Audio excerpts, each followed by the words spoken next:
Udah ini? Oke, sekarang kita wawancara sama Anies Baswedan.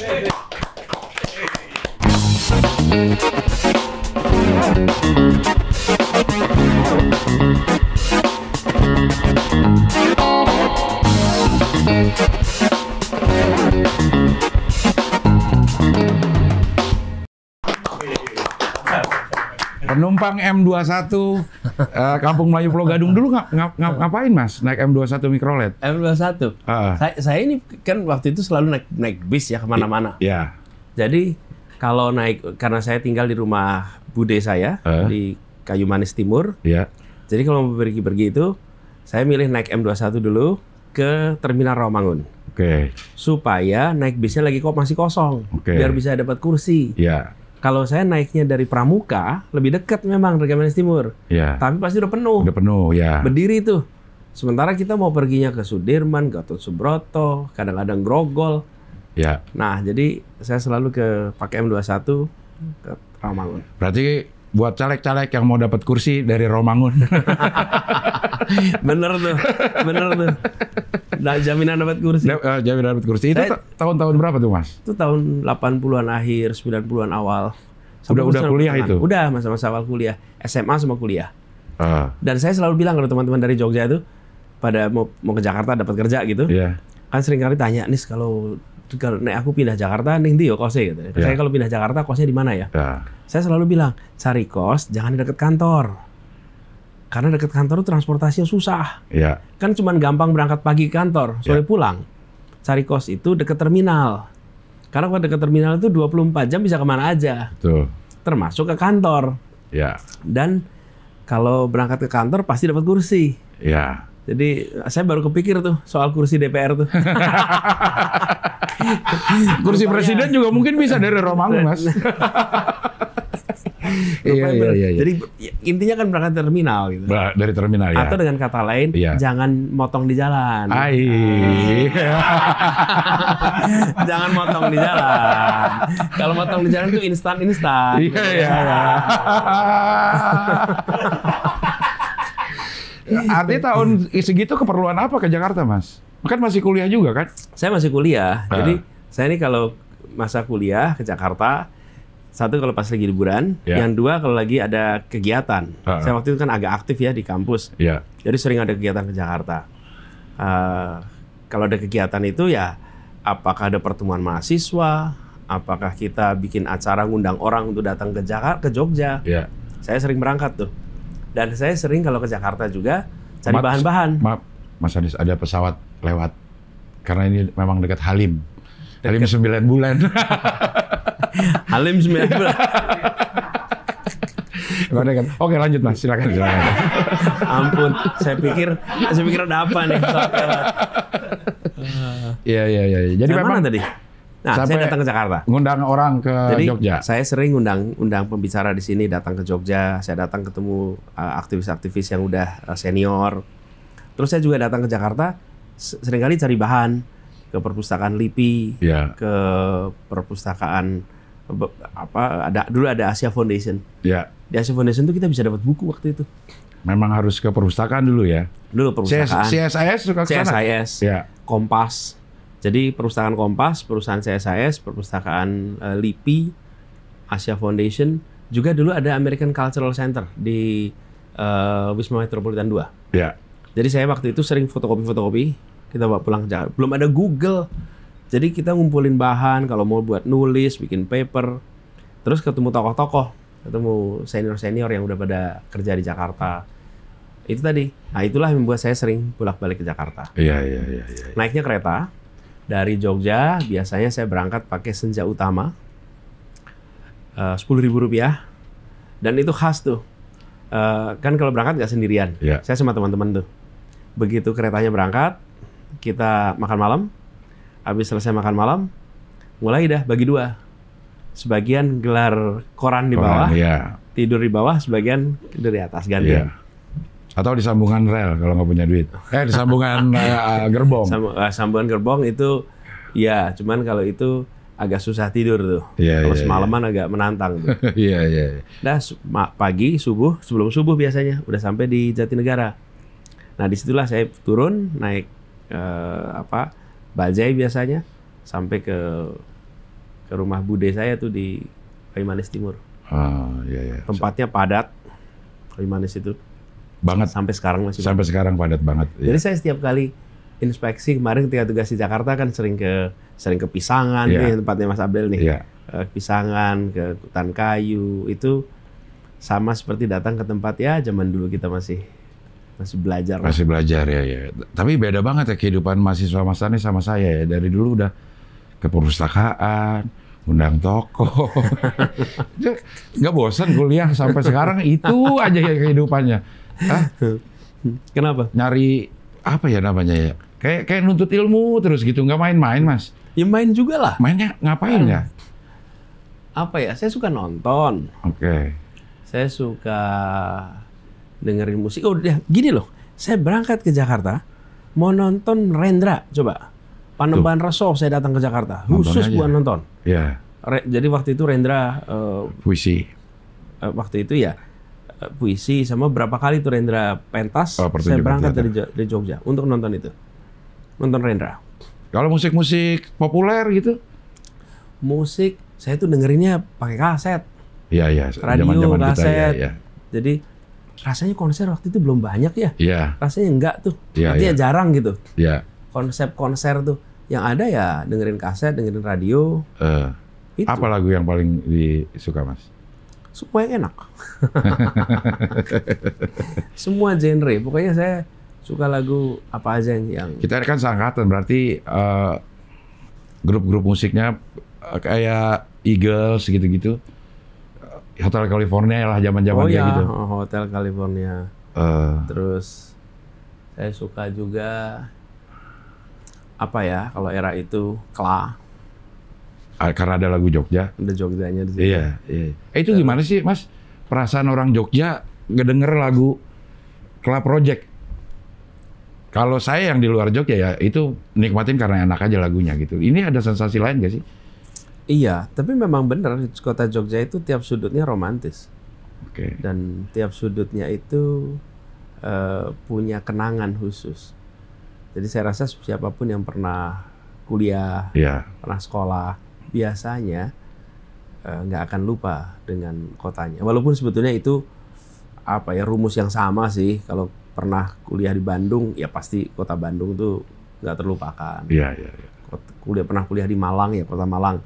Kuliah di Jogja gitu.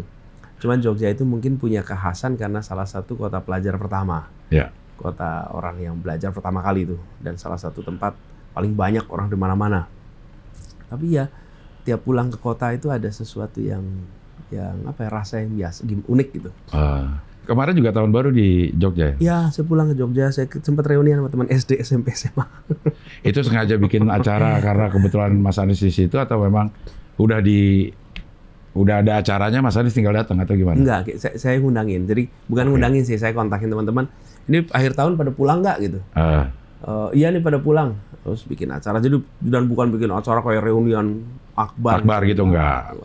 Kalau gitu nanti jadi kayak apa gitu. Kalau ini lebih apa ya, lebih terbatas, teman-teman yang sekelas. Teman-teman emang bareng-bareng. Iya. Kotanya kecil Jogja itu. Jadi ya temennya itu aja. Iya. Makan bakmi Kadin juga lama nggak kalau Mas Anies? Saya sejam loh Mas. Pesan bakmi Kadin ya? Ya. Kalau kemarin Mas Anies berapa lama? Jadi kemarin itu agak cepat. Karena udah ditelepon dulu. Satu mungkin ditelepon, tapi karena gini, pas kita datang itu lampunya mati, jadi nggak banyak orang. Jadi saya dikasih tahu tuh, Pak, ini bakmi Kadin listriknya lagi mati. Terus gimana? Ya tetap aja. Ya. Kita datang dan ternyata justru karena listriknya lampunya lagi mati, nggak banyak orang di dalam. Jadi kita pesen lebih cepat. Nah, sesudah kita di sana bergak lama lagi lampu nyala. Begitu lampu nyala penuh antrian panjang. Apa sengaja dimati kali ini Mas Anies ini kita mati. Jadi kombinasi itu, ada yang udah datang duluan, tapi juga kalau datang duluan kalau listriknya nyala penuh ya ada antrian lah. Ya. Kegiatan selama masa kampanye ini sekarang udah diatur sama negara ya Mas? Sebetulnya bukan diatur, kita ngabarin. Oke. Jadi misalnya mau ke Sumatera Barat, ya kita ngabarin mau ke Sumatera Barat supaya tidak bersamaan dengan paslon yang lain. Oke. Tapi bukan jadwalnya diatur oleh KPU, enggak. Nggak secara protokoler nih. Kayak datang ke sini ya, Mas, saya sampai kaget. Yang datang berapa? 70. Enggak lah, kalau Dibagi 70. 2, 35. Oh, 30. ini 35. Ternyata ada tim ini. Itu memang harus. Nah, Semua itu. capres mendapat perlakuan yang Iya. sama. Iya, kalau itu memang apa ya, teman-teman nyebutnya tim kawal gitu. Oke. Tim kawal. Itu disediakan sama negara memang. Sama iya, itu disediakan negara. Ada yang mengawal untuk kesehatan. Oke. Ada yang ngawal untuk keselamatan. Iya. Ada yang ya intinya itu sih, keselamatan, kesehatan, Ya. keamanan. Sampai tadi dites juga makanan, Mas, kayak di Amerika nih gue nih gitu. Ada memang itu ininya ya. Apa prosedur emang gitu nggak? Dites Iya, dulu. dites. Saya sempat kaget juga berkali-kali bahwa berapa kali itu makanannya udah disiapin nggak bisa dimakan. Hah, karena bekas. Bukan. Bekas dites. Saya tadi, ini makanan yang enaknya mana tadi gitu. Perasaan ada tuh. Dihabisin. Jadi terutama ya ada mengandung formalin. Oh. Tapi kan kita sih nggak sadar. Iya. Jadi ada makanan-makanan yang mengandung formalin yang kita nggak sadar. Iya. Nah, ketika diperiksa sama tim kesehatan, ternyata ada formalinnya. Nah, karena kadang-kadang kita nggak pernah perhatikan. Iya. Saya juga baru sadar ketika ada pemeriksaan ini. Iya. Kok ini nggak ada karena ternyata ada formalinnya. Kalau cuek, gue pengen ini gitu. Ya udah nggak ada di meja gimana? Pas saya dia datang, datangnya perasaan masih ada. Iya. Sebenarnya nggak ada tuh. Saya rasa bukan disengaja, itu kan saya nggak tahu ya, di perdagangan kita emang ada yang harus diberesin lah, biar lebih tertib, supaya makanan-makanan kita nggak diawetin pakai formalin, tapi pakainya pakai apa? Ya pakai cold storage gitu lah, daripada carbon storage enggak. Nanti jadi pertanyaan debat lagi tuh. Berat. Mas, pernah nggak sih membayangkan waktu kecil SMA lah gitu, ada di posisi yang sekarang, Mas? Berangan-angan. Nggak ingat saya. Nggak ingat? Nggak ingat. Saya nggak ingat dulu SMA tuh ngebayanginnya apa gitu. Tapi rasanya sih ya kayak anak-anak SMA lainnya lah. Umumnya ya, kita ini kan SMA ya ngebayangin besok kuliah di mana. Kemudian kalau bisa dapat kuliah yang keren, kampus bagus kan gitu. Sesudah itu rasanya ya belum kebayang ya. Saya nggak ingat membayangkan yang lebih rumit dari itu. Tapi cita-cita ada dong? Iya, waktu itu saya kepengen, cita-cita saya gini, dari SMA saya kepengen dapat kesempatan untuk sekolah ke luar negeri. Itu cita-cita saya. Pokoknya kepengen saya bisa sekolah ke luar negeri. Sesudah sekolahnya mau jadi apa itu belum tahu tuh. Tapi pokoknya rasanya saya kepengen sekali bisa sekolah ke luar negeri. Jadi saya waktu SMA itu bahkan SMP menuju SMA tuh saya udah ngeliatin tuh kakak-kakak kelas. Inspirasinya dari mana? Baca koran tuh. Di Jogja ada KR. Nanti kalau ada anak berangkat KR tuh Kedaulatan Rakyat. Kedaulatan Rakyat. Ya. Nanti ada wawancara sama seseorang, tuh cerita di situ. Dia berangkat program pertukaran pelajar. Wah, saya pengen sekali seperti dia. Saya baca koran tuh saya kepengen seperti dia. Saya masih SMP tuh. Ya. Nanti kalau SMA mudah-mudahan saya bisa seperti dia. Jadi kemudian paman saya dulu ikut pertukaran pelajaran tahun 70-an. Saya lihat tuh foto-fotonya di rumah gitu. Wah, asik bener ya kalau bisa ikut. Jaraknya mas saya jauh sih, 15-an tahun gitu. Tapi kan foto-fotonya ada. Jadi itu jadi inspirasi. Karena itu saya sering bilang kalau sekarang itu sama teman-teman pada sekolah di luar negeri. Kalian bagi tuh pengalaman ketika kuliah di luar negeri. Kepada siapa? Kepada adik kelas SMA. Kirim ke SMA-nya. Foto-fotonya di laboratorium, fotonya masih kuliah. Boleh diposting di Facebook, tapi kirimkan ke sekolah-sekolah itu biar apa? Biar anak-anak di SMA, kita dulu sekolah tuh, lihat kakak kelas saya udah di sana ya. Kakak kelas biasanya, karena saya dulu terinspirasi dari yang begitu tuh. Iya. Nah, jadi saat saya SMA kelas 1, saya udah kepengen daftar tuh. Ada kejadian unik tuh, masih balik pas itu. Saya kan pengen ikut pertukaran pelajaran AFS. AFS ya, namanya AFS dulu ya. Waktu saya kelas 1 tuh, kita lagi ada acara di sekolah, hari Minggu kalau nggak salah. Terus ada salah satu orang teman yang harusnya hadir rapat itu. Dia nggak ada, di mana lagi tes AFS. Saya lemes tuh. dia lagi tes AFS, sementara saya lagi kepengen ikut AFS. ya. Tahu ada pendaftaran aja enggak? Kebayang nggak? Kita lagi kepengen sesuatu, Ya. terus dengar bahwa teman kita lagi tes dan kita nggak tahu kalau ada tes. Ya. Saya tanya di mana tempatnya, itu dikasih tahu di SMA 1. Langsung saya cari motor saya berangkat ke tempat lokasi tes. Sampai ke lokasi tes, udah siang, jadi mungkin kira-kira jam 11-an gitu. Sementara tesnya tuh mulainya kira-kira setengah 9, jam 9 lah tesnya tuh. Sampai situ saya ketemu panitianya, saya bilang, Mas saya mau ikut AFS. Wah nggak bisa Mas, ini udah tes ini. Ya. Anda belum daftar? Belum, saya belum daftar. Ya. Terus gimana? Ya nggak bisa. Ini tuh pendaftarannya udah selesai. Ini udah tesnya. Sekarang lagi tes pertama. Ini tes tertulis. Mulainya tadi. Wah, saya itu lemes, Mas. Ini kan cita-cita dari dulu gitu. Lalu dia tanya, Dek, Anda ada ini kira-kira nanya, Dek kelas berapa gitu. Saya kelas 1. Oh, nanti tahun depan gitu deh. Belum bisa sekarang. Wih, itu leganya saya. Oh, walaupun kita punya paman di AFS. Nggak bisa lah. Gitu. Kan nggak berlaku ordal. Padahal paman loh itu. Iya. Siapa tahu paman bisa bantu-bantu. Iya. Aturannya diganti-ganti. Iya kan, paman pernah di AFS kan? Nah, Iya. Tapi saya nggak pakai itulah. Oke. Jadi akhirnya saya tahun depan daftar. Jadi sampai si orang itu tuh namanya Mas Safril tuh. Sampai sekarang dia masih di Jogja. Dia pasti ingat tuh peristiwa itu. Oh, dia bilang, nanti aja Mas, tahun depan. Adik, tahun depan Anda daftar. Terus saya dikasih alamat sekretariatnya, dikasih ini. Udah, saya tahun depan daftar. Tapi itu memang program untuk anak kelas 2? Anak kelas 2. Oh, oke. Jadi ya. tesnya pas kelas 2. Oke. Nanti berangkatnya kelas 3. Oke. Jadi anak kelas 1 nggak bisa. Oke. Nah, terus saya ikut tahun berikutnya, saya ikut ujian. Dari Jogja itu terpilih 3 orang. Lalu saya salah satu dari 3 yang berangkat. Oke. Waktu itu seluruh Indonesia ada kalau nggak salah 27 gitu. Berangkat sekolah untuk berapa lama? 1 tahun.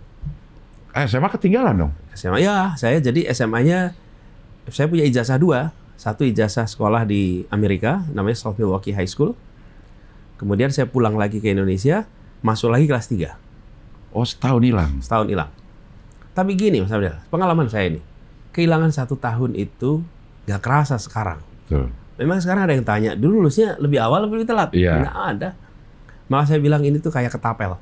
Ditarik ke belakang, dilemparin ke depan. Pak. Itu pengalamannya luar biasa. Jadi, saya kan orang Jogja. Dari Jogja itu kan jangan bayangin kayak sekarang ya. Udah ada sambungan konektivitas. Iya. Waktu itu bahasa Inggris kita masih terbatas. Ya. Kemudian kemampuan komunikasi terbatas. Taunya dunia luar ya dari koran televisi ya. Dunia dalam berita. Ingat ya jam 9 malam tuh. Kemudian apalagi buku, radio paling. Radio. Jadi gapnya itu jauh sekali. Nah, ketika ke sana mendadak saya seperti ada kesadaran baru. Saya warga kota Jogja, saya warga Indonesia, dan saya warga dunia. Nah, kesadaran warga dunia itu yang saya baru dapatkan. Bahwa ternyata dan kayak rumah ini nih, Mas. Saya kalau mau tahu bentuk rumah ini, harus keluar dari rumah ini. Ya. Saya dari sini, saya nggak tahu bentuknya. Jadi saya merasa belajar lebih tahu tentang Indonesia justru ketika saya ditarik keluar. Pada saat itulah saya lihat. Dan selama saya menjadi pertukaran pelajaran SMA itu, saya harus bercerita tentang Indonesia di berbagai forum. Jadi saya dipaksa berpidato lah kalau bahasa sekarang itu. Menjelaskan tentang Indonesia, menjelaskan tentang Islam di masyarakat Amerika. Dan kebetulan ibu saya ini aktif. Dia koordinator pendidikan di sebuah gereja. Jadi dia aktif dengan jaringan gerejanya itu mempromosikan anak angkatnya nih. Oh, ibu yang di sana? Ibu di sana. Oke. Mempromosikan, kalau mau belajar tentang Indonesia, tentang Islam nih, ada anak angkat saya nih. Ya. Jadi saya diputerin tuh. Mungkin di sana lebih dari 20-25 forum tuh selama 1 tahun saya di sana. Ya. Rutin. Nah, itu pengalaman yang saya dapat. Usia SMA itu ya? SMA kelas 2. Saya pulang ke sini terus kelas 3 saya kembali. Nah, setelah kembali saya persiapan untuk masuk perguruan tinggi. Jadi kalau ditanya cita-citanya, waktu itu cita-citanya pengen sekolah ke luar negeri, dapat tuh. Dapat. Nah, setelah saya S1, saya kepengen nanti nerusin S2. Kalau bisa nanti bisa nerusin ke S2, berharapnya waktu itu master di Amerika. Jadi nggak ada cita-cita kayak sekarang nih, oh nanti di pemerintahan, nanti belum, masih jauh lah itu sih. Kepikirannya saat kapan? Masuk ke politik praktis? Sesudahnya. Jadi saya waktu kuliah ya, setelah selesai kuliah, saya menerusin kuliah. Nah pas terus kuliah ini ada kejadian juga nih kayak pendaftaran AFS gitu tuh. Oke, ini S2 apa S3? S2. S2, oke. S2. Nah pas S2 itu saya mendaftar Fulbright. Kan nggak mungkin lah kami ini berangkat pakai biaya sendiri gitu lah. Orang tua saya jelas nggak dalam posisi untuk membiayai kuliah di sana. Jadi saya coba daftar Fulbright. Daftarlah saya Fulbright. Daftar Fulbright. Itu Mas, habis daftar, setiap hari itu nungguin pos. Ya. Surat. Ya. Setiap kali saya pulang, langsung saya liatin di rumah tuh ada lemari tempat naruh kalau ada surat masuk gitu. Ya. Nggak ada lagi gitu. Begitu ada, langsung dek gitu kita buka suratnya. Pas dibuka, ditolak. Bayangin coba, kita yang udah udah memimpikan cita-cita, ini seleksi tahap pertama kita ditolak. Dinyatakan tidak lulus. Jadi gugur pada tahap pendaftaran. Zuhur pada seleksi paling awal. Iya. Kan nggak enak bener. Iya. Jadi seleksinya terus satu, terus itu wawancara. Jadi saya ini nggak dipanggil wawancara, ditolak di sini. Terus saya juga nggak tahu gimana ceritanya, tapi yang jelas gimana awalnya. Terus saya ke Kopma UGM Wartel, naik motor, nelpon ke kantor Fulbright di Jakarta. Ya. Saya telepon, saya tanya sama kantor Fulbright, bisa nggak bicara dengan yang menandatangani di situ. Ada kepalanya sama sekretarisnya. Terus ada sekretarisnya, namanya Pak Pit. Saya bicara dengan Pak Pit. Pak, nama saya Anis, saya daftar Fulbright, saya ditolak. Bisa nggak saya tahu kenapa saya ditolak? Oke. Namanya juga orang ditolak kan? Yeah. Kita pengen tahu kenapa ditolak gitu. Terus apa jawaban dia tuh?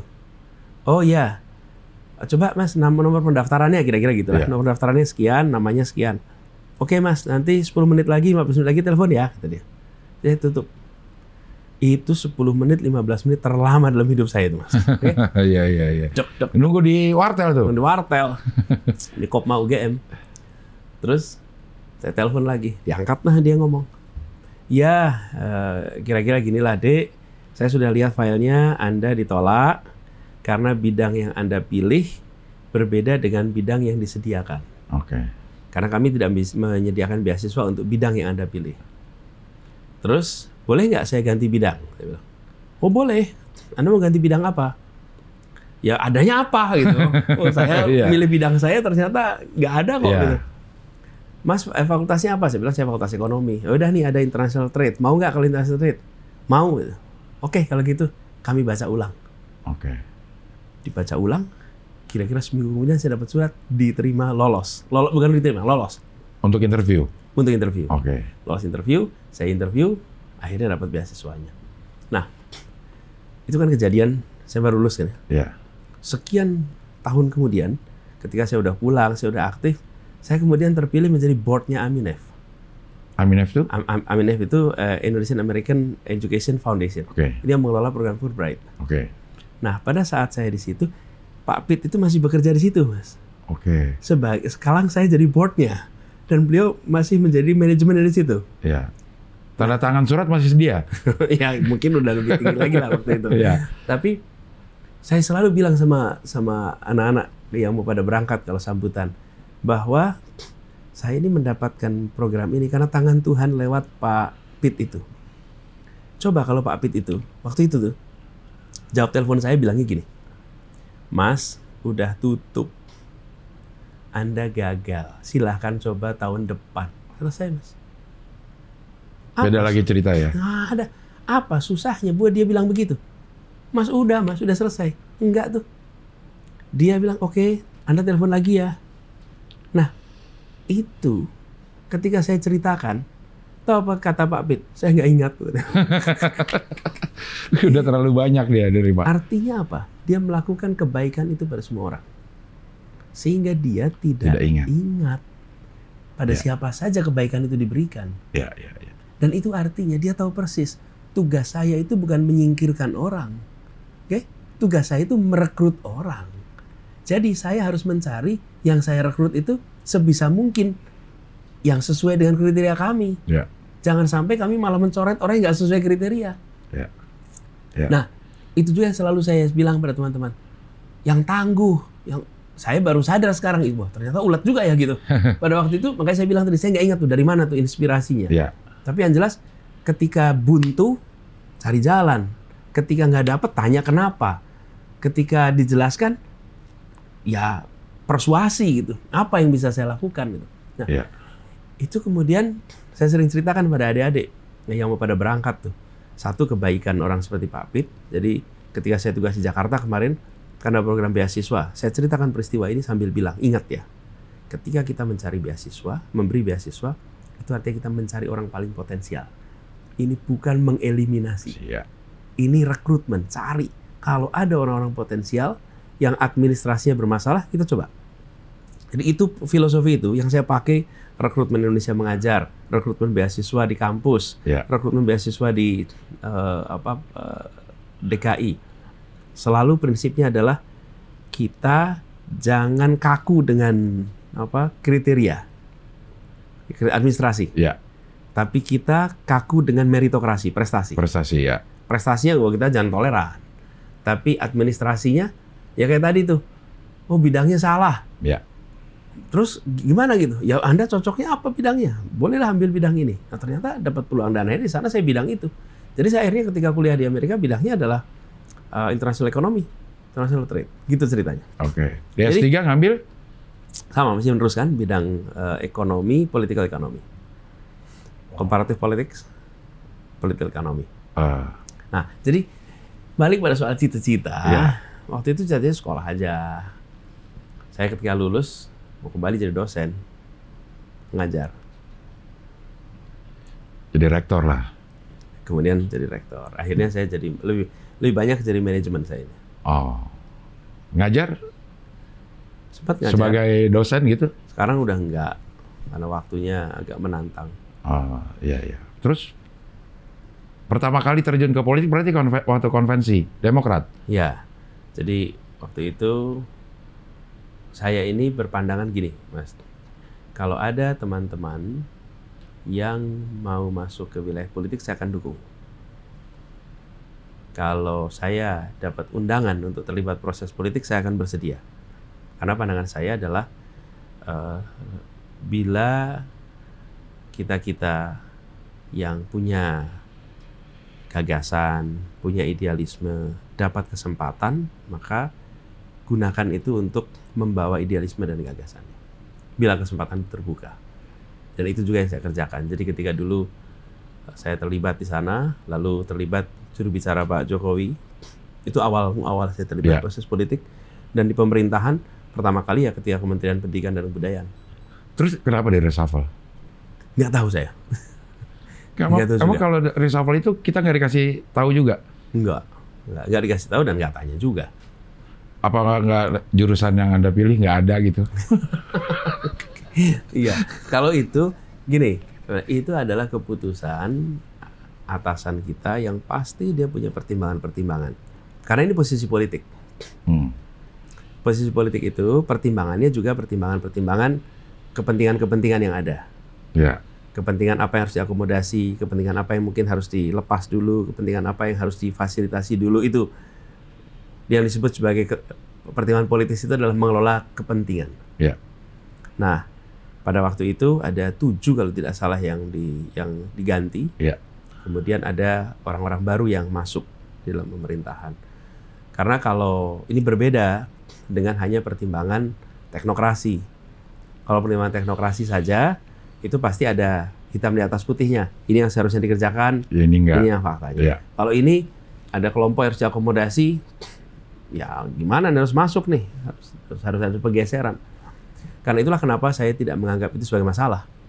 Saya bersyukur Mas di reshuffle. Boleh cek sama semua orang yang berada di dalam proses itu. Ketika reshuffle itu ada, saya bilang alhamdulillah. Kenapa? Saya yakin Saya yakin betul Allah punya rencana yang sempurna.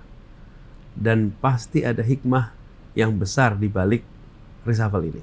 Oke. Tapi hikmah itu nggak pernah datang kemarin. Hikmah selalu datangnya besok. Ya. Jadi pada waktu itu tunggu aja dah hikmahnya apa. Jadi 27 Juli reshuffle. 23 September, 2 bulan kemudian saya dicalonkan jadi gubernur. Dicalonkan atau mencalonkan? Dicalonkan. Oh, berarti diminta? Ya. Mas Anies diminta bukan menyodorkan diri, gue pengen jadi gubernur. Enggak, gimana kita nyeruin diri? Partai nggak ada, uang nggak ada. Mau dari mana kita minta? Yang minta siapa, Mas?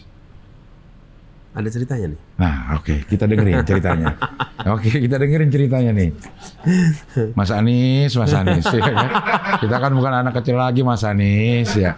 Diceritakan aja lah. Panjangnya apa singkatnya? Singkat aja ya. Iya, terserah Mas Anies.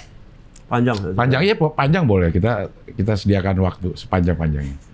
Iya, jadi pertama kali itu saya jadi gini ceritanya nih.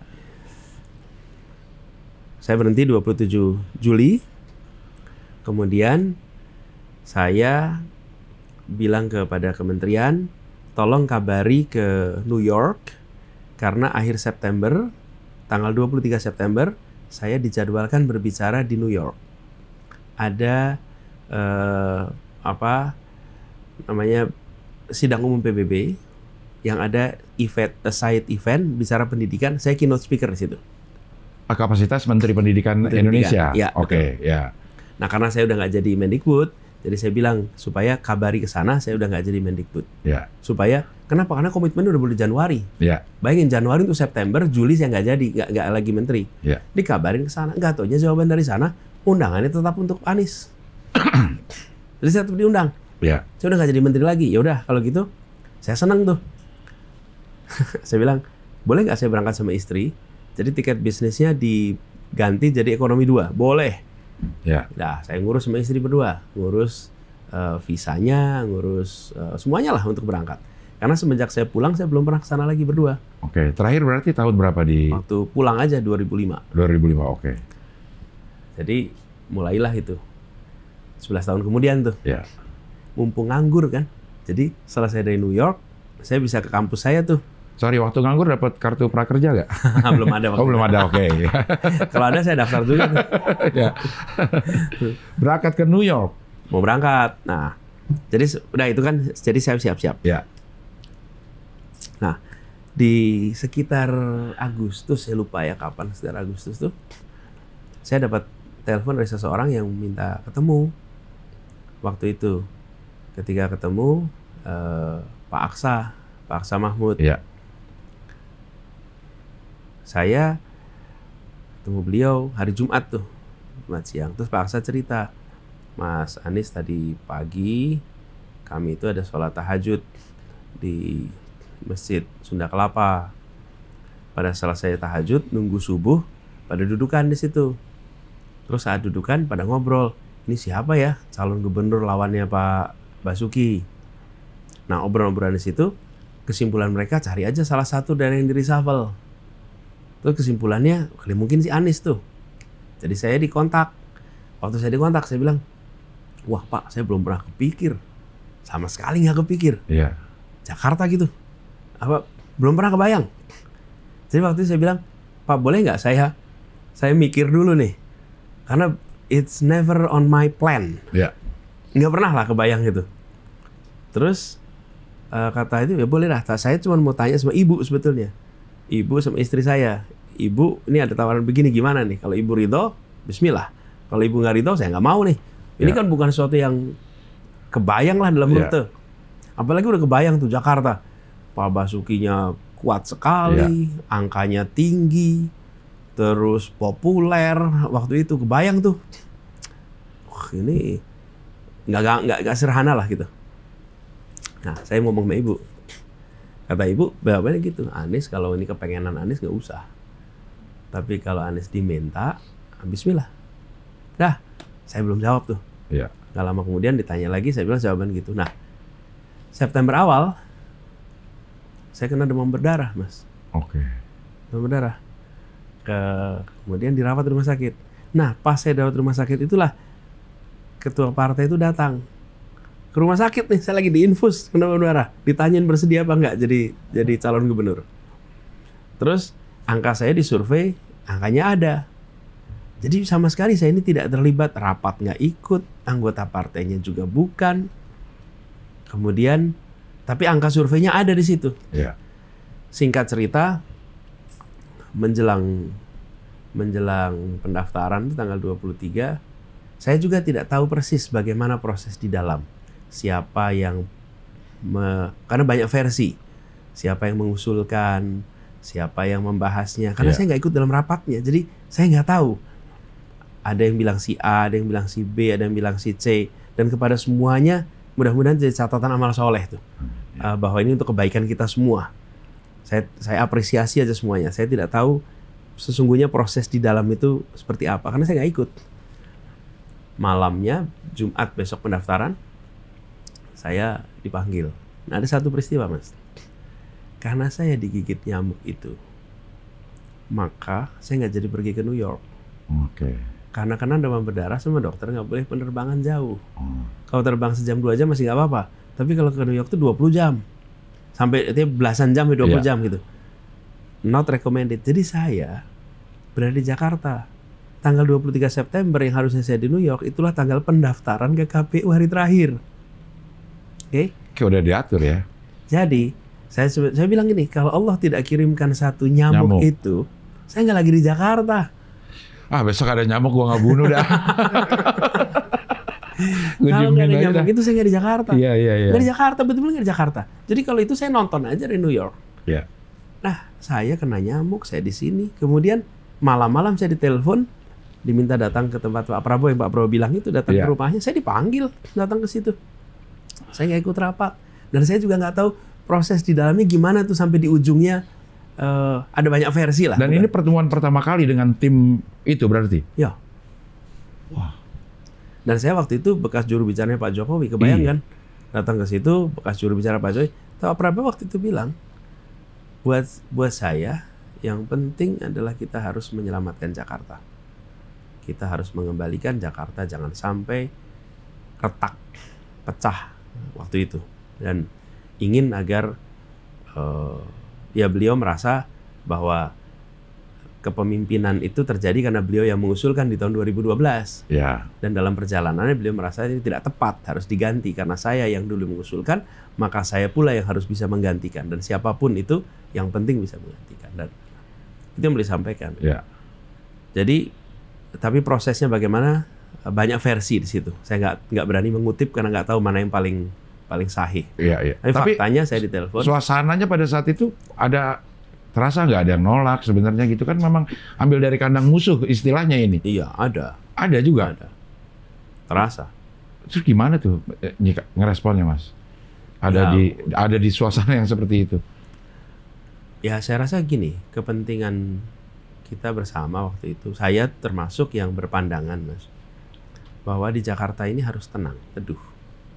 Kemajuan harus terjadi. Tapi menjadi gubernur di Jakarta itu bukan hanya menjalankan program pemerintah, tapi menjaga kerukunan, keteduhan, kenyamanan, ketenangan.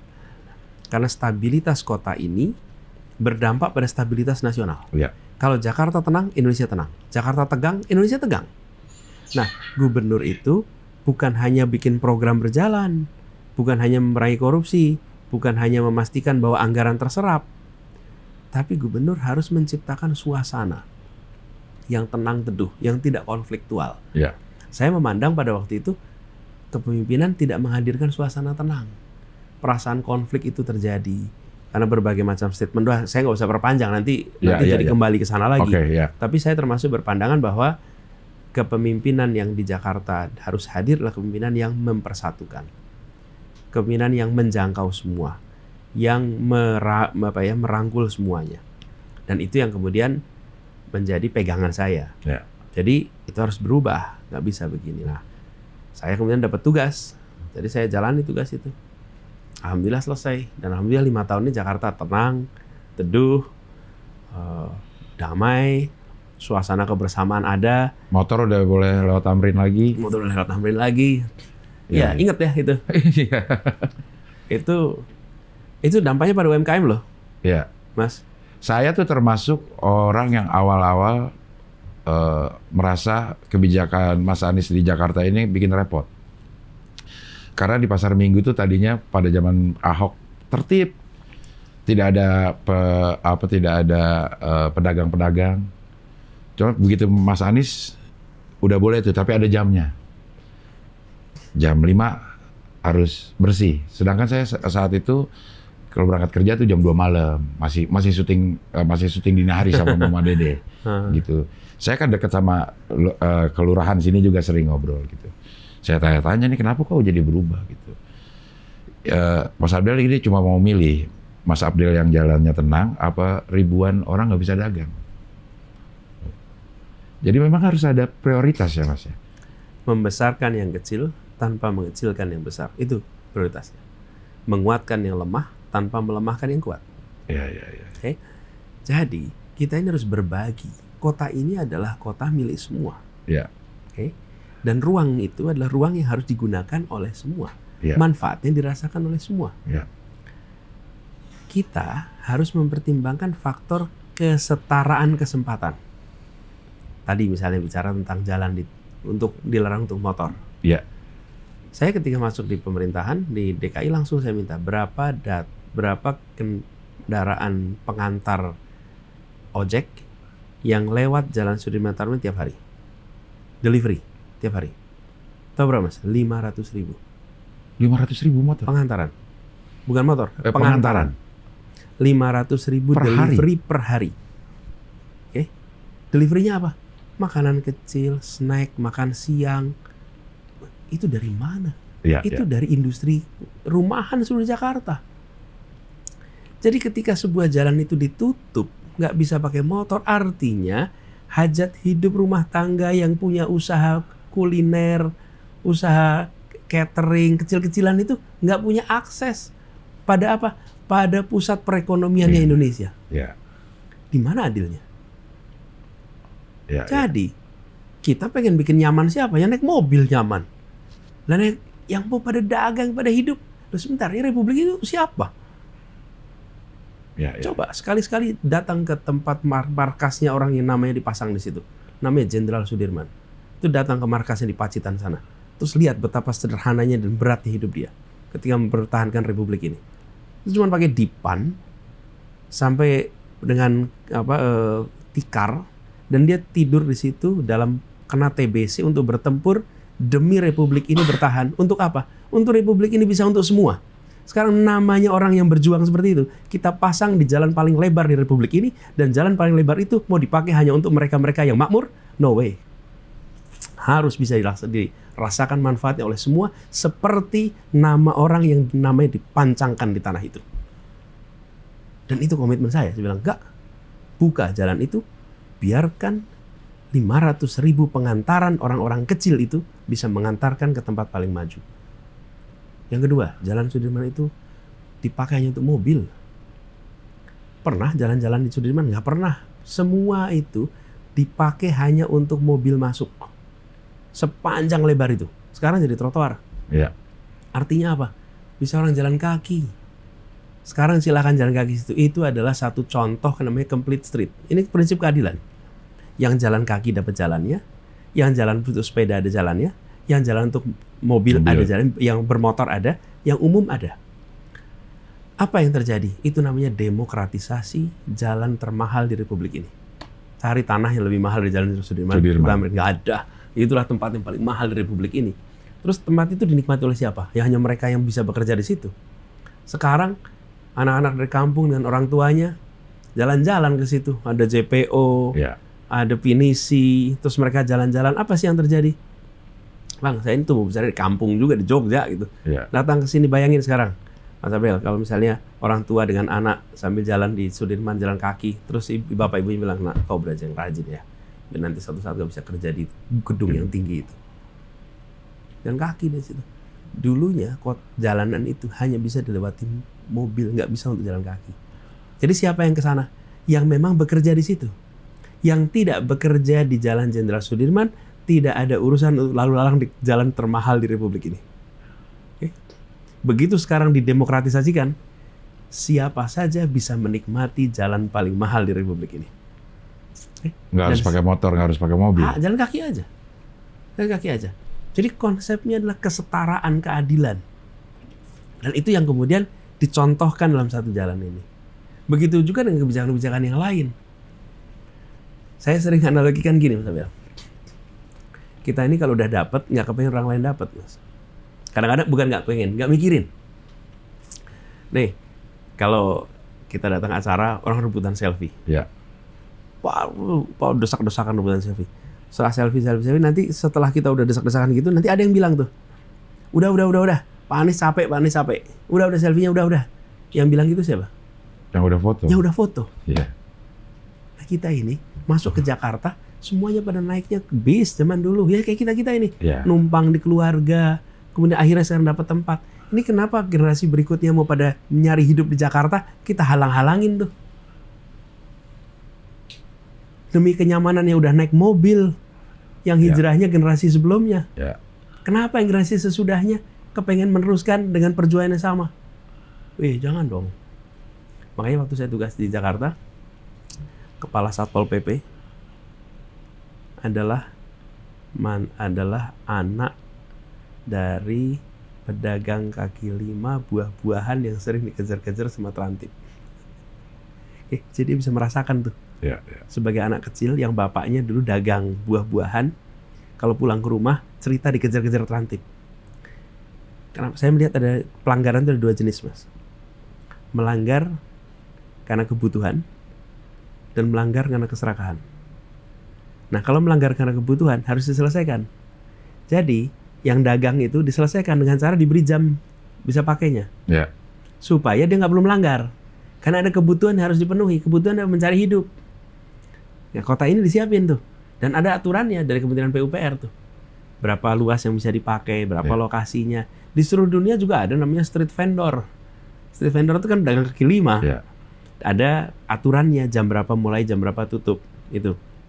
Lalu, yang melanggar karena keserakahan, nah itu hukumannya pakai hukuman menjerakan. Karena dia melanggar karena serakah. Ya, contoh, gedung-gedung yang tinggi itu, ngambil air dari dalam tanah. Nah, itu melanggar karena keserakahan. Ini malah nggak pernah diperiksa. Tapi yang rakyat kecil, yang karena kebutuhan, kita ketat sekali tuh, difotoin, dilaporin. Rakyat kecil tuh. Nah, ini yang kita coba ubah kemarin. Jadi, prinsipnya adalah bagaimana membangun perasaan kesetaraan dalam memanfaatkan ruang di kota ini. Jadi panjang ceritanya. Iya. Jadi panjang, dan itu saya bisa terusin lagi tuh. Iya. Taman juga begitu. Anda tahu taman kita kan? Iya. Taman-taman kita itu Petra itu termasuk atau taman-taman kota? Termasuk semuanya. Oh. Itu sering dirancang sebagai garden. Dan nggak boleh masuk dulu. Sekarang kita ubah jadi park. Paling gampang lah, Monas tuh. Ya. Monas gede-gede gitu. Saya datang ke Monas sore hari. Lihat ini, duduk aja ngeliatin siapa ini di situ. Itu anak-anak dari kampung-kampung sekitar Gambir, Senen, Kebon Sirih, Tanah Abang. Itu anak-anak pada main di situ. Mainnya di mana? Di konblok tuh. Iya. Nggak pada main di rumput. Kenapa? Dilarang menginjak rumput. Iya, nggak boleh nginjak rumput. Pertanyaan saya, kenapa nggak boleh diinjak? Karena taman sebesar itu ditempatkan sebagai garden. Garden itu untuk ditonton. Kalau park untuk bermain. Ya. Di seluruh dunia, kota-kota besar itu di tengah kotanya namanya park. Sehingga warga bisa bermain. Nah, konsepnya diubah tuh. Jadi, supaya apa? Yang pada main di situ tuh yang rumahnya nggak luas. Yang rumahnya luas nggak usah main di Monas. Pada punya halaman di rumah masing-masing. Tapi bagi rakyat kebanyakan yang tinggal di kampung-kampung, anak-anaknya perlu tempat bermain. Dan kita harus menyiapkan itu tadi. Memberikan kesempatan kepada yang kecil tanpa memusuhi yang besar. Ya. Sehingga mereka merasakan kota ini untuk semuanya. Mungkin nggak boleh nginjak rumput karena rumputnya nggak standar FIFA mungkin. Ampun. Harusnya rumputnya sintetis ya. Jadi diinjek-injek aman ya. Iya, berjalan gubernur. Selesai sampai ke capres diminta atau gimana lagi ceritanya, Mas? Iya, sama juga. Diminta juga ini.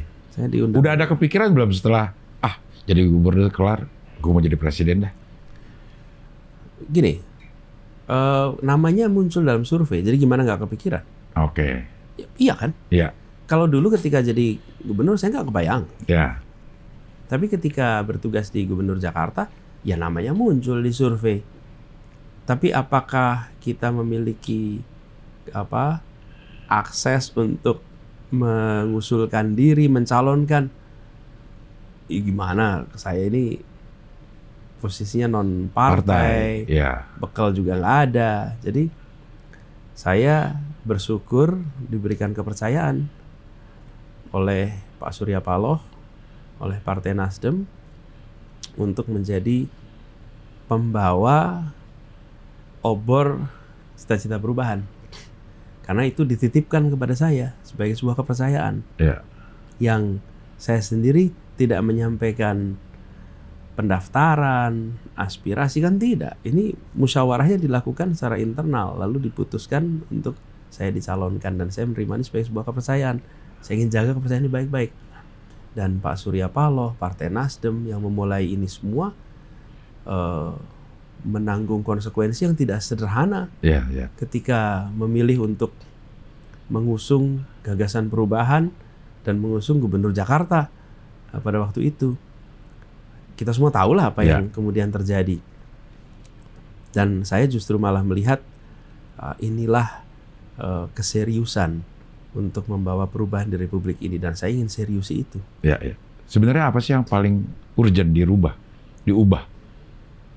Kalau konsepnya akan melakukan perubahan, apa sih yang paling urgent diubah Indonesia saat ini gitu, Mas? Kita ingin agar keluarga-keluarga di Indonesia itu hidupnya lebih mudah.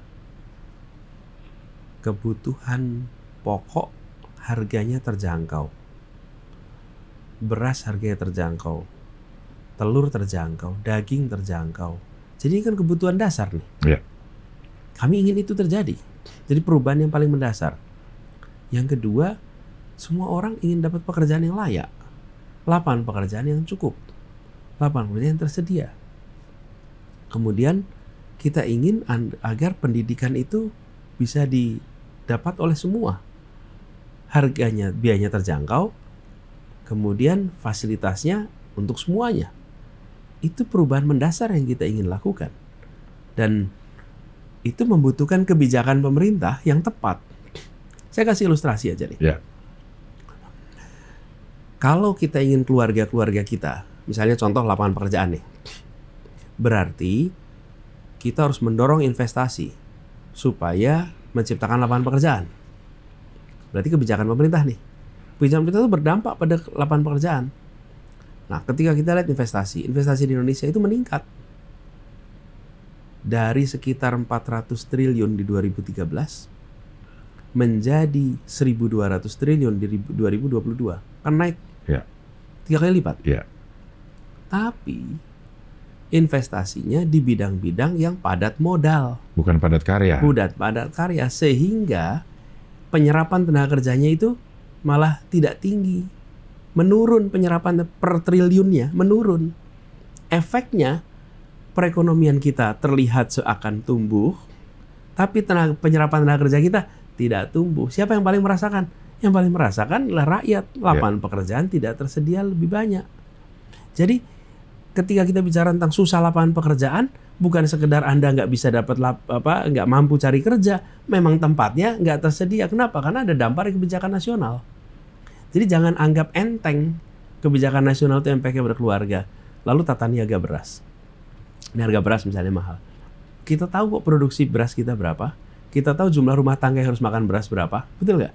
Kan nggak tambah. Nggak berubah tiap tahun itu. Tapi tata niaga ini tidak pernah diseriusin pengelolaannya. Ini yang kami tawarkan untuk perubahan. Saya pernah di Jakarta nih. Mas, memang ada sawah di Jakarta? Ada, dikit sekali. Kebutuhan beras kita dari mana? Dari luar semua. Jadi apa yang saya kerjakan ketika Gubernur Jakarta? Saya dengan tim membuat kerjasama pembelian hasil panen yang disebut sebagai kontrak farming. Dari petani mana? Dari gapok petani di berbagai tempat seluruh Indonesia. Oke. Ada yang di Jawa Timur, ada yang di Sumatera Barat, ada yang di Sulawesi Selatan, ada Jawa Barat, di banyak tempat. Apa yang terjadi? Jadi kami membeli hasil panen mereka dengan kesepakatan harga. Harga bawahnya ada, harga atasnya berapa? Gabahnya itu. Sehingga petani itu ketika ketika bercocok tanam, dia sudah tahu akan ada pembeli. Ya. Kami di Jakarta udah tahu kita akan dapat kepastian supply. Ya. Apa yang terjadi? Kami dapat beras harganya lebih murah, petani harga jual gabahnya lebih tinggi, sama-sama untung.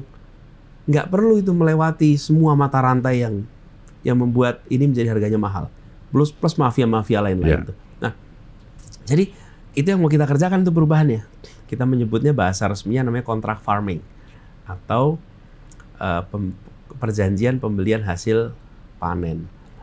Bagi petaninya, dia punya kontrak itu, apa yang terjadi? Dia lalu bisa melakukan kredit alat-alat pertanian. Kenapa bisa kredit? Karena punya kontrak, ada jaminan mau beli. Mereka kesejahteraan meningkat, kita biaya menurun. Ya. Nah, jadi perubahan itu hasil kebijakan dari pemerintah yang kemudian harga-harga bisa menjadi terjangkau, lebih murah.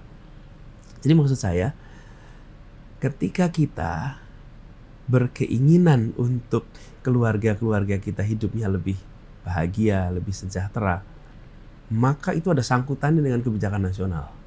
Nah, perubahan itu membutuhkan kewenangan. Tanpa kewenangan kita nggak bisa ngubah. Karena itulah ketika 14 Februari besok akan ada pilpres, rakyat memilih nih, kewenangan itu dititipkan pada siapa? Kami menawarkan perubahan ini nih. Bila kewenangan itu dititipkan pada kami, maka kami akan lakukan perubahan itu. A, B, C, D, F, G. Ya, Mas, ini kan udah bisa diidentifikasi. Misalnya tadi yang orang investor buka lapangan pekerjaan baru, ternyata yang dibuka yang padat modal aja, tidak padat karya. Kan udah teridentifikasi. Maksudnya Mas Anies lihat, harusnya orang-orang pintar lain juga lihat dong. Pemerintahan sekarang juga lihat ini. Terus kenapa itu nggak diperbaiki menurut Mas Anies? Kenapa? Saya juga nggak tahu. Karena faktanya mudah sekali untuk dilihat. Pertanyaan jangan ke saya gitu. Justru itu juga pertanyaan kami. Kenapa nggak mendorong sektor misalnya manufaktur? Kalau jalan manufaktur, daripada pertambangan, maka efek penyerapan tenaga kerja luar biasa. Pertambangan itu, pengurangan unemployment, kalau tidak salah 1% pengurangannya. Unemployment. Kalau manufaktur itu bisa sampai 40-an% efeknya. Jadi beda sekali. Agriculture sama juga, bidang pertanian, bidang manufaktur. Tapi kita tidak menyaksikan industrialisasi. Yang kita saksikan sekarang itu adalah sektor pertambangan yang ada hilirisasi di pertambangan, nikel terutama. Baik-baik saja. Cuman Indonesia ini kan bukan hanya satu produk. Indonesia ada ribuan produk. Nah, kita harus mendorong reindustrialisasi di banyak tempat. Justru itu yang jadi concern kami. Harusnya itu bisa dengan mudah dikerjakan. Iya, bukan sesuatu yang rumit. Iya. Apa ya? Justru itu saya sering sampaikan. Yang kita gagas dengan perubahan itu bukan sesuatu yang membutuhkan kayak ilmu-ilmu rumit. Iya. Sebenarnya itu begitu. Justru kita sebenarnya sederhana. Tapi karena tidak diberikan perhatian yang cukup di bidang ini. Apa? Yang dikejar adalah jumlah investasinya. Tidak terlalu memperhatikan ini sektornya padat karya atau padat modal. Yang dikejar adalah angka pertumbuhan ekonomi. Kami mengusulkan bukan hanya angka pertumbuhan ekonomi, tapi pertumbuhan ekonomi yang berkualitas. Bukan hanya pertumbuhan ekonomi. Apa angka pertumbuhan ekonomi berkualitas? Yang diiringi pemerataan dan berkelanjutan. Jadi kalau sekarang ada angka pertumbuhan ekonomi 5,5% misalnya, itu yang menikmati juga belum tentu rata. Persis. Belum tentu semua penduduk kita merasakan kenaikan itu. Datang aja misalnya Maluku Utara, itu pertumbuhannya bisa 20% lebih. Oke, tapi tanya kepada warga di sana, apakah keluarga-keluarga di sana ekonominya tumbuh 20%? Enggak. Yang tumbuh itu di atas kertas perekonomian di sana, tapi uangnya di mana? Uangnya nggak dirasakan oleh keluarga di sana karena lapangan pekerjaannya nggak ada di situ. Karena ada pertambangan di situ. Lihat Sulawesi Tengah, maka kita akan ketemu angka pertumbuhan ekonomi yang bisa di atas 15-20%. Ya. Tapi rakyat di sana apa dapat pekerjaan? Tidak. Malah di sana mengeluh, ini kenapa yang kerja pada asing semua di sini? Jadi Mas Anies, jangan-jangan karena ini jadi Mas Anies nggak dapat modal dari Bohir nih. Nanti dia nggak orang-orang yang punya modal itu nggak bisa. mereka sangat bisa. Semua pemodal mendapatkan kesempatan, hanya negara mendorong sektor padat karya. Sektor manufaktur. Justru kami mau mengupgrade 40-an kota di seluruh Indonesia supaya investasi itu merata. Sehingga kegiatan usaha tumbuh. Yang sekarang udah ada tetap jalan. Iya. Yang baru-baru yang pakai kebijakan baru ini. Tumbuh dan semua. Tadi kan saya bilang, membesarkan yang kecil tanpa mengecilkan yang besar. Yang besar nggak usah dimusuhin. Jalan sih tetap aman lah ya. Yang udah jalan nih jalan gitu. Jalan, tapi yang kecil jangan dibiarkan kecil terus. Contoh nih. Oke, itu menguatkan yang lemah tanpa melemahkan yang kuat. Jadi yang kuat nggak usah takut bakal dilemahkan, enggak. Kita ngasih kesempatan, tapi yang kecil jangan. Contoh nih. Nih, UMKM. Mau dapat kredit, gampang nggak? Susah. Susah. Kenapa? Dia nggak punya jaminan, nggak punya apa untuk dapat kur loh misalnya gitu. Ya. Kenapa? Aturan. Lah kita tahu 95% lebih pelaku usaha kita tuh sektornya informal. Kenapa aturannya cuma buat yang 5%? Yang 5% kan yang formal. Ya. Aturan perbankan kita itu untuk sektor formal. Yang informal nggak dapat tempat. Jadi terus gimana yang kecil ini bisa berkembang? Kalau kita membuat aturan yang membuat yang kecil nggak dapat akses pendanaan. Harusnya kalau kita buat aturan kan lihat, oh rakyat saya ini, rakyat Indonesia ini 95% sektor informal. Terus bagaimana supaya pendanaan bisa mendanai yang kecil? Tapi kita kan nggak mikirin begitu. Karena yang 5% ini skala ekonominya gede, ya udah cukup salurkan aja ke situ. Sama seperti rumah, Mas. Ya. Mau kredit rumah. Sekarang kita punya program tuh, KPR untuk semua. Kenapa? Karena banyak orang nggak bisa kredit rumah karena dia sektornya informal, non formal. Iya, nggak ada slip gaji, nggak ada jaminan ya. Nih, sama-sama supir. Yang satu supir perusahaan, yang satu supir rumah tangga. Meskipun supir rumah tangga itu gajinya lebih tinggi daripada supir perusahaan, kalau ke bank yang diterima kredit yang mana? Perusahaan. Perusahaan. Ini adil nggak?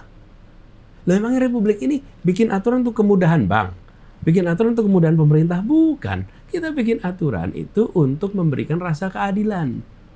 Nih, kalau bikin aturan tuh, 1, dia untuk memberikan rasa keadilan. 2, dia menentukan siapa dapat apa, berapa besar, kapan, di mana.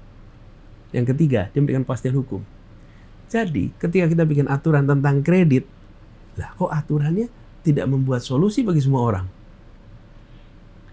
Seniman, pematung hebat, pelukis hebat, itu kalau mau kredit rumah gimana coba caranya? Sulit. Susah. Kayak budayawan, susah. Pekerja independen, susah. Podcaster, iya. susah. Susah, saya juga susah dapat kredit ya. Pemula, kalau sekarang sudah mapan, kira-kira gitu kan? Iya. Jadi kenapa kita tidak memikirkan membesarkan yang kecil tanpa mengecilkan yang besar? Di sisi lain, lihat BUMN. BUMN kita, salah satu pendapatan terbesar bank-bank itu adalah dari KPR. KPR-nya siapa yang formal tadi? Iya. Lah terus yang orang sebanyak itu, bukankah itu fungsi bank negara? Bank milik negara itu fungsinya menjalankan fungsi pembangunan. Harusnya disiapkan aturan main yang memungkinkan supaya rakyat punya rumah. Hari ini, Mas, 12,7 juta keluarga di Indonesia itu membutuhkan rumah dan tidak dapat. Ini backlognya. Yang butuh dan nggak dapat itu 12,7 juta se-Indonesia. Tapi begitu kita ubah aturannya, mereka langsung dapat akses. Nah sekarang tentu kan dipikirkan bagaimana jaminannya, bagaimana pengamanannya. Ya itu harus dipikirin caranya. Tapi harus ada idenya arah dulu nasional dulu. Lah semuanya juga ada caranya. Tinggal kita mau membela mereka apa tidak. Kalau kita nggak membela mereka, nggak akan dibikin caranya. Ya. Kita itu jangan bikin aturan hanya untuk membuat kita mudah. Kita ini bikin aturan untuk membuat kita rakyat kita makmur. Negara itu begitu. Kadang-kadang kita di negara ini kepengen aturannya bikin kita mudah. Bukan rakyat butuh. Contohnya nih, bikin aturan. Pelayanan jam 7, jam 8 pagi sampai jam 5 sore. Rakyatnya pada kerja sampai 10 malam. Terus yang pulangnya malam gimana tuh? Bisa dapat. Kita terus membuat, ini beraturan jam aja tuh. Ya. Yang sesuai dengan kondisi rakyat, bukan yang memudahkan bagi penyelenggara negara gitu. Itu perubahan yang kita bawa. Mindset. Dan Mas, begitu prinsip itu ada, kira-kira gini. Ketemu dengan pengelola perbankan.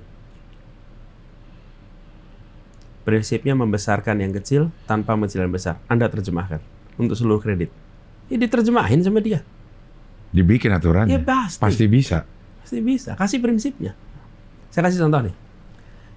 Kenapa sih kalau mau kredit motor gampang bener? Kenapa mau kredit mobil gampang bener? Ya karena aturan dibikin gampang. Tapi mau kredit rumah? Sulit. Padahal begitu beli motor, keluar dari showroom, harga motornya Turun. Begitu beli mobil, keluar dari showroom, harganya turun. Kalau beli rumah, Naik. Nah, kenapa kita nggak kasih rakyat kemudahan kredit untuk aset yang naik? Kenapa kita kasih kemudahan rakyat untuk beli aset yang turun? Halo, di mana keadilan kita? Begitu masuk kelas menengah, punya penghasilan tetap, langsung kemudahan kredit datang. Itu namanya membesarkan yang besar dan mengecilkan yang kecil. Itu yang mau diubah. Jadi begitu ada prinsip itu, semua orang bisa menjalankan. Ini juga, Mas, salah satu halnya nih. Ya. Semakin besar skop tanggung jawabnya dalam sebuah organisasi atau pemerintahan, maka semakin kebijakan itu mengandalkan pada nilai. Oke? Semakin kecil skop tanggung jawabnya, semakin rendah dalam posisi organisasinya, maka semakin teknis tanggung jawabnya. Ya. Gitu rumusnya tuh. Jadi ketika saya memimpin 20 orang, maka saya beritahu setiap orang, Anda tugasnya apa, tugasnya apa, tugasnya apa. 20 orang ini. Tapi ketika saya memimpin 200 orang, saya bikin struktur organisasi. Saya membuat SOP. Lalu 200 orang ini bekerja mengikuti itu. Ketika saya memimpin 200.000 orang, ini saya di DKI itu hampir 200.000 orang. Dan 10 juta penduduk, saya harus pakai nilai. Saya beri kepalanya 200 orang itu, kepala-kepalanya, pimpinan-pimpinannya, ini nilainya. Membesarkan yang kecil tanpa mengecilkan yang besar. Menguatkan yang lemah, dia terjemahkan tuh. Pertamanan gimana, transportasi umum gimana, pendidikan gimana, kesehatan gimana, perbankan gimana. Karena pakai nilai. Nanti dia yang menerjemahkan dalam organisasi itu. Nah, kalau memimpin tanpa nilai, jalan sendiri-sendiri.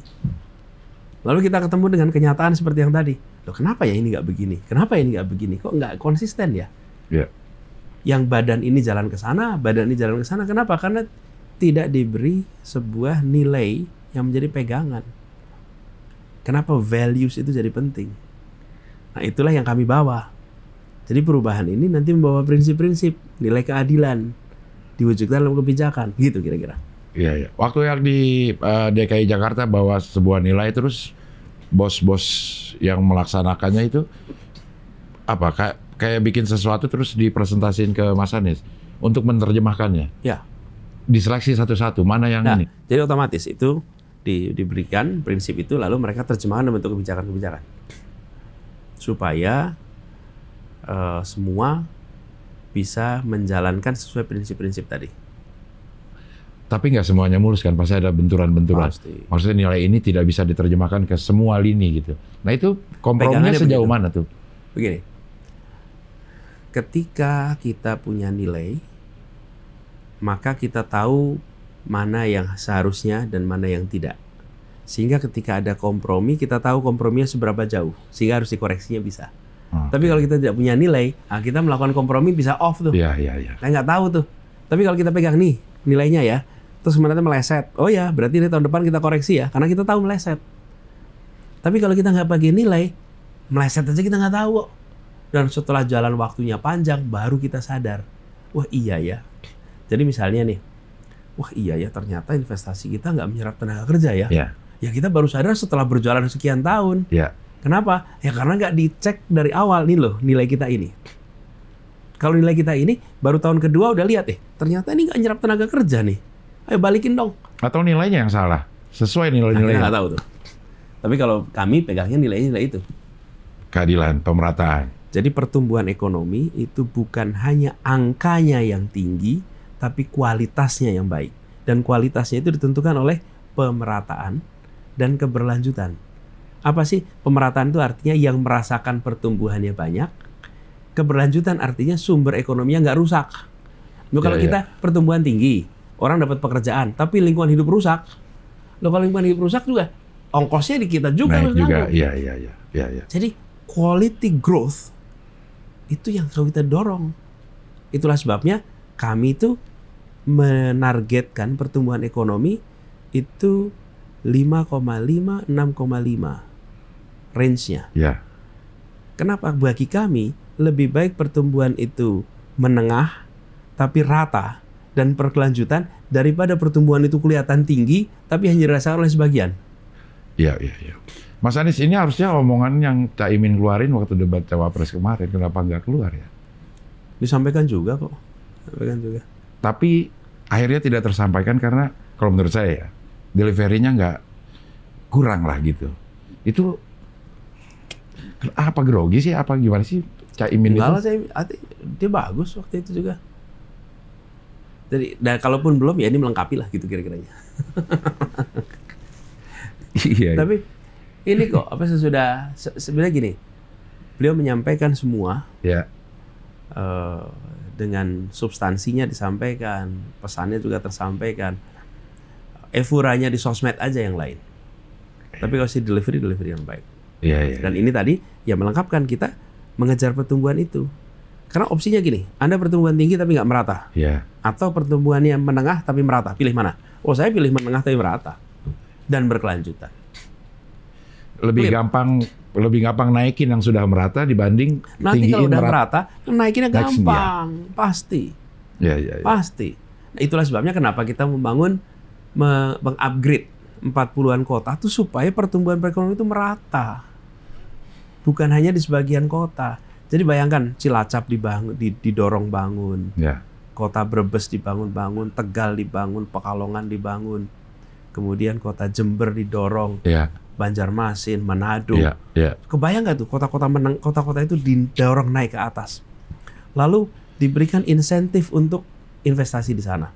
Lalu UMKM diberikan kemudahan permodalan.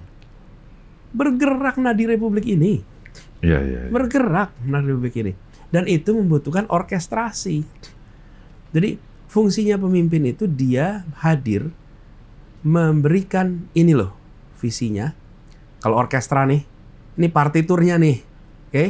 Anda main jazz, main bass, Anda mainnya piano, Anda pegang gitar, Anda pegang violin, Anda pegang suling, itu semua masing-masing punya partitur. Partiturnya itu dimulai dari gagasan awalnya si dirigen.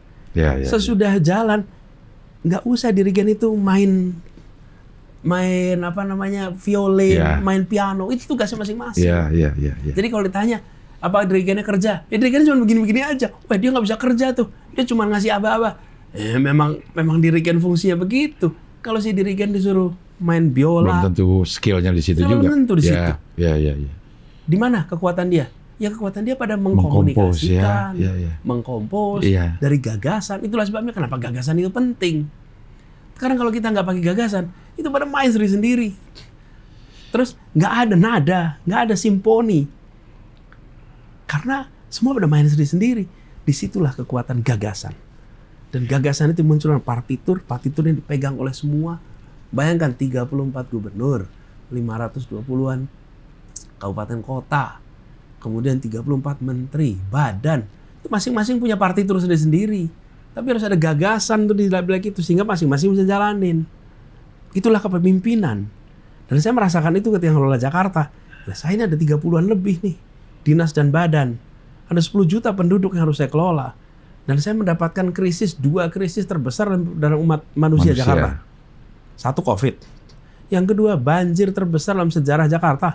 Ya. Curah hujan terbesar gitu. Itu dua-duanya memberikan pelajaran bagi saya bagaimana satu handling krisis.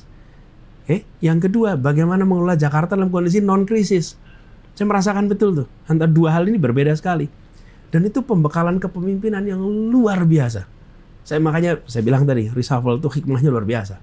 Karena saya mengalami pengalaman hidup kepemimpinan yang tidak akan pernah saya dapatkan kalau saya nggak berada di situ. Nah, itu sebabnya kenapa saya bilang tadi ada gagasan. Nah, gagasan itu pakai nilai, terjemahkan dalam bentuk partitur, dipegang oleh semuanya.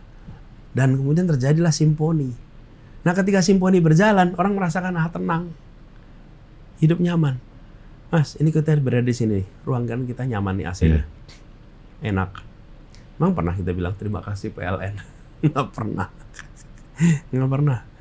Kalau mati baru kita sebut. Nah, pemerintah itu menjalankan semuanya berjalan nyaman. Jadi ketika Jakarta tenang nyaman, nggak ada yang bilang, "Pak, terima kasih Pak, nyaman." Enggak, pas krisis baru, di mana nih pemerintah? Ya. Jadi negara itu nggak usah minta rakyat bilang, "Oh ya terima kasih Pak, nyaman." Enggak. Tapi kita tahu persis bahwa itulah ketika rakyat mendapatkan kebutuhan pokok terjangkau, pekerjaan nyaman, belum tentu beliau akan terima kasih. Tapi itulah yang mau kita buat. Suasana simfoni yang kalau tadi ya saya bilang, masing-masing bidang itu ada yang dikerjakannya. Nah, di situ kemudian ada monitoring. Apakah dikerjakan dengan baik atau tidak. Ini bukan teori, ini praktek.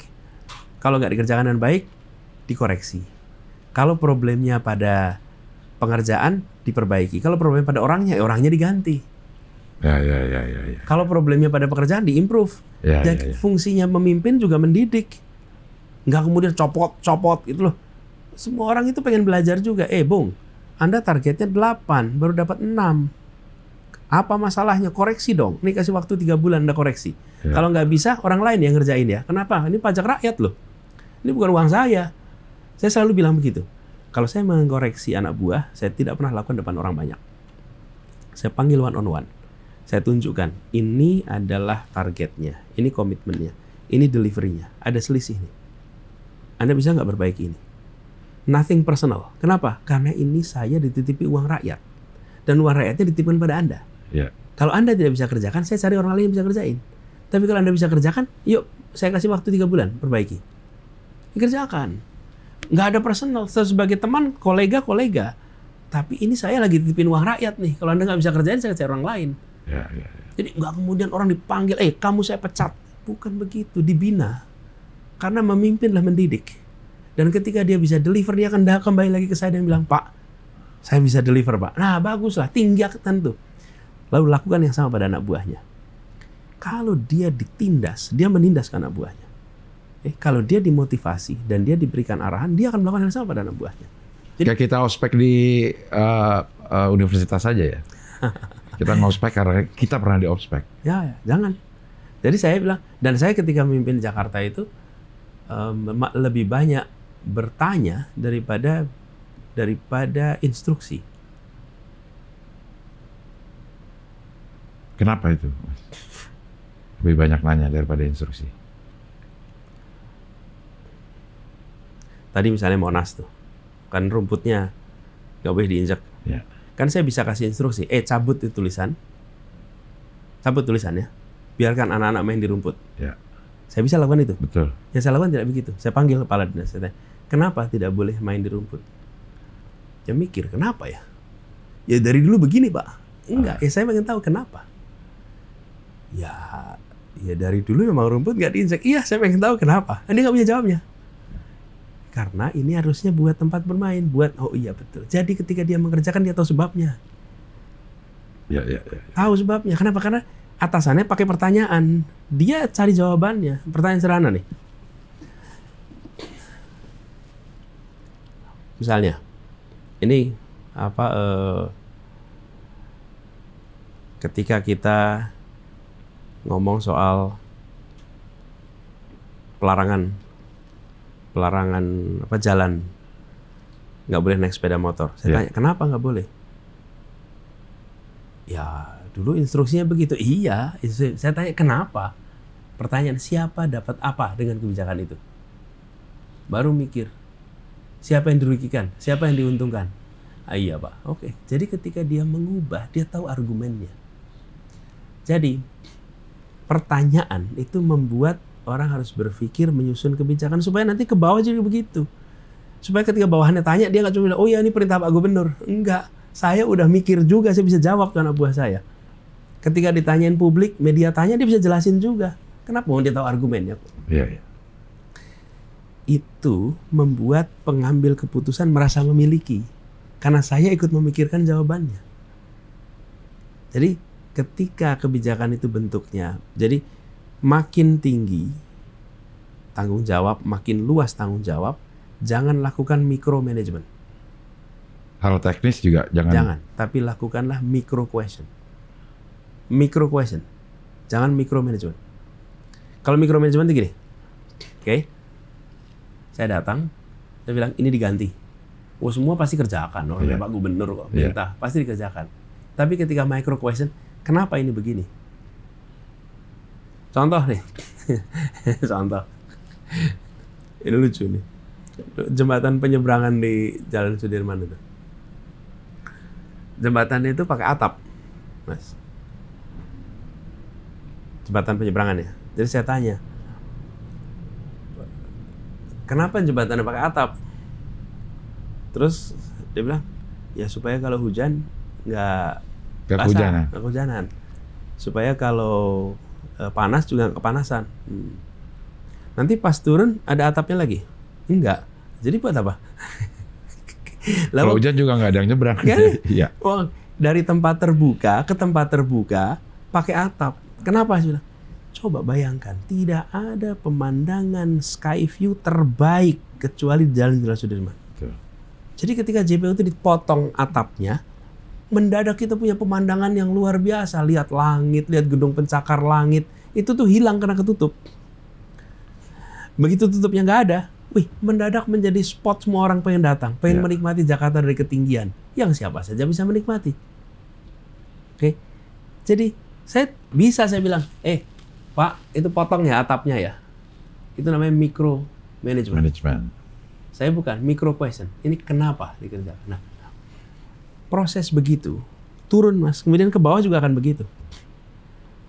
Mungkin Mas kalau ke Bundaran HI sekarang, di Bundaran HI itu ada anjungan di dekat halte tuh, yang bisa berdiri menikmati. Itu juga dari pertanyaan yang sederhana. Bagaimana ya supaya orang kebanyakan bisa menikmati indahnya Bundaran HI? Kenapa yang bisa menikmati itu hanya mereka yang di kafe-kafe mahal di pinggir-pinggir itu ya? Iya, di atas gedung ya. Ada mall. Ya. Itu kan Sky itu bisa menikmati. Rakyat kebanyakan masuk ke restoran itu aja kopinya mahal. Ya. Nggak ada tuh rakyat kebanyakan. Saya mendapatkan privilege untuk bisa menikmati, datang di tempat itu, ada undangan, menikmati. Tapi saya bilang, rakyat Jakarta gimana ya bisa menikmati ini ya? Akhirnya kita buat ide itu, membuat anjungan. Sehingga hari ini kalau naik Transjakarta, berhenti di situ, naik di atas tuh. Dan memang harus naik TJ, supaya nggak usah naik motor, parkirnya repot. Yeah. Naik TJ aja, naik ke atas itu. Jadi, apa kesimpulannya? Kira-kira begini. Dalam sebuah kepemimpinan yang besar, harus punya gagasan. Diwujudkan dalam bentuk program, rencana. Itu kalau orkestra itu partitur, dikerjakan oleh semua. Lalu, berikan value dalam bentuk statement dan dalam bentuk pertanyaan. Apakah kebijakan yang dibuat membesarkan yang kecil atau tidak? Mengecilkan yang besar? Ya. Jadi ketika menyusun kebijakan dia menyadari tidak. Sehingga ada pegangannya. Nah, sesudah itu orkestra jalan dan memang yang pegang, seperti saya bilang tadi, dirigennya itu kalau ada yang penontonnya, dirigennya nggak ngapa-ngapain ya. Yang pada kerja yang orang lain ya dia nggak bisa kerja tuh karena dia jadi dirigen. Iya. Kenapa? Yang megang band, yang megang piano, itu yang pada kerja. Ini satu-satunya nih nggak kerja, si dirigen. Padahal ya dirigen yang menerjemahkan gagasan, dirigen yang menyiapkan partitur. Dia mikir ketika sudah itu, tapi dirijen itu hadir memberikan nyawa. Coba Anda lihat orkestra nggak pakai dirijen, nggak ada nyawanya tuh. Ya. Dirijen itu memberikan nyawa, tapi dia bukan yang memainkan instrumen operasional. Ya. Oke Mas Anies. Panjangan ceritanya. Terima kasih sudah hadir di sini. Habis ini mau kemana nih Mas? Balik. Ketemu keluarga dulu. Alhamdulillah. Sehat terus Mas Anies. Amin. Mudah-mudahan segala ide-idenya bisa diwujudkan. Insya Allah.